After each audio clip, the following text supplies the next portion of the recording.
بەڵام کاتتان باش کاتەی بینەرانی نارتیش باش ئێستا ئێمە لە مەیدانێکین لە برۆکسلی پایتەخت سەر لە بەیانی ئەمڕۆوە سەرجەم سندیکاکانی کرێکاران لەم مەیدانە خۆپشاندانێکیان بەڕێوە بەر سەبارەت بە مافی کرێکاران لە ڕۆژی کرێکارانی جیهانیدا لە پاش ئەوانیش لە کاتژمێر 12ەوە سەرجەم پارت و لایەنە سیاسیەکان بەتایبەت پارتی سۆسیالیستەکان کۆمۆنیستەکان هەروەها پارتی ئەنارشیستەکان و ژمارەیەک لە پارتی ئەنتیفاشیست و ڕێکخراوە مەدەنیەکان لێرە لە ئێستادا کۆبوونەتەوە بڕیارە پاشکەمێکی دیکە بە کۆمەڵێک چالاکی لەم مەیدانەدا کۆمەڵێک چالاکی بەڕێوە ببەن ئەویش سەبارەت بە کۆمەڵێک کۆنسەرتی مۆسیک ئەنجامەدەن هەروەها چەند پێشەنگایەکیان هەیە لێرە کتێب بڵاوەکەنەوە ئەوەی سەرنجڕاکێشە لە مەیدانەدا سەرجەم ئەوانەی ئامادەن لە ناو مەیدانەکەدا سەرجەمیان کەسانی گەنجن کەسانی بە تەمەنی زۆر کەم دەبینرێ لە ناویاندا ئەمانە سەرجەمیان هاتوون ئەمڕۆ جگە لەوەی داوای مافی کرێکارانەکەن ئەو مافانەی تا ئێستا دەستە بەر نەبووە هەروەها لە بەرامبەردا دژ بە دەسەڵاتداری کە مافی کرێکاران و مافی کەسانی خزمەتگوزار پێشێلەکات دژ بەوانش بەنیازن دروشم بڵێنەوە لێرە کۆمەڵێک بەیان ناما خوێنرێتەوە پاشکەمێکی تر من ئەمەوێ زیاتر بۆ زیاتر زانیاری وەرگرتن کە ژمارەیە کورد لێرە ئەمڕۆ ئامادەن و هەروەها لێرە خێمەشیان هەڵداوە و ئەوانیش کۆمەڵێک بابەتی نەتەوایەتیان لێرە پێشکەش کردووە لێرە کەسێکی کوردم لەگەڵایەکە لەم مەیدانەدا ئامادەیە و پێم خۆشە لە زمانی خۆیەوە زیاتر بابەتەکان بیستم فەرموو ئەگەر بتوانی تۆ بیتە ئێرە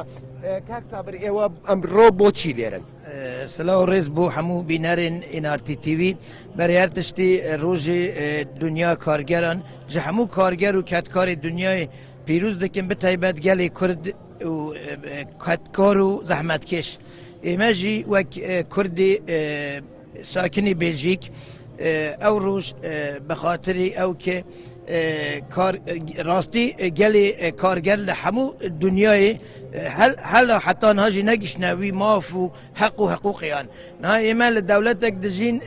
دەولەتی بێلژیکە ناوەندی ئوروپایە yani em dibînin êwej dibînin yani ew neslî ciwan kê rastî gelekî wan jî kargerin û negişne maf û heqûqî xan xir bûne lêre dawayê yani mafekî hempar dikin wek yani çûn belkî herkes fikir bike li welatê Bêljîk û welatê Ewropa welatekî em welatê basî mafê mirov dikin heqê karger parêza ema tiştekê wan niye wextî tu li ew meydana dirênî û roj yani gel kesanekî danûstandin dikî û pê yani bû te sabit dibe ki waqean lêre jî mafê karger parêzran niye û zulmekî zor li ser ew cemiyetê karger heye